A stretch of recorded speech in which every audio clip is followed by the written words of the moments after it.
10 September প্রথমবারের মতো নির্বাচনী বিতর্কের মুখোমুখি হতে যাচ্ছেন কামালা হ্যারিস ও ডোনাল্ড ট্রাম্প। সেখানে 90 মিনিটে নির্ধারিত হবে কামালা ট্রাম্পের ভাগ্য। এই বাকযুদ্ধে প্রথমবারের মতো কামালা তার পরিকল্পনা আরও বিস্তারিতভাবে জানানোর সুযোগ পাচ্ছেন।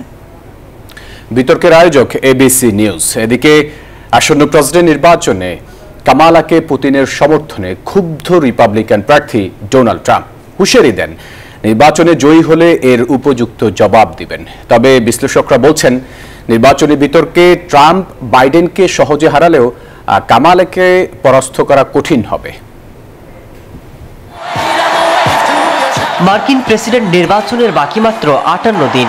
এর মধ্যে প্রথমবারের মতো মঙ্গলবার নির্বাচনী বিতর্কের মুখোমুখি হতে চলেছেন ডেমোক্রেট প্রেসিডেন্ট প্রার্থী কামালা হ্যারিস এবং রিপাবলিকান প্রার্থী ডোনাল্ড ট্রাম্প। বিতর্কের মঞ্চে কিভাবে তারা একে অপরকে ঘায়েল করবেন তা নিয়ে পাল্টাপাল্টি আক্রমণ করছেন দুই প্রার্থী। বিভক্তির পাতা উল্টানোর সময় এসেছে, আমাদের দেশকে একত্র করার একটি নতুন পথ তৈরির পথে হাঁটতে হবে। বিতর্কের আগে উইসকনসিনে নির্বাচনী সমাবেশ করেছেন ট্রাম্প। এ সময় পুতিন কামালা হ্যারিসকে সমর্থন জানানোয় ক্ষোভ প্রকাশ করেছেন।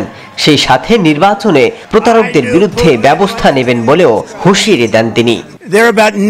এবার যখন আমি জিতব, দীর্ঘমেয়াদে কারাদণ্ড দেয়া হবে, যাতে বিচারে এমন বৈষম্য আর না ঘটে। এবারের বিতর্কের আয়োজক এবিসি নিউজ। ট্রাম্প বাইডেনকে কথার মারপ্যাচে ফেললেও এবার কমলাকে হারানো সহজ হচ্ছে না ট্রাম্পের জন্য। বিশ্লেষকদের মতে, বিতর্কে এই প্রথমবারের মতো কমলা তার পরিকল্পনা আরো বিস্তারভাবে জানানোর সুযোগ পাবেন। মাসুদ রানা, নিউজ 24।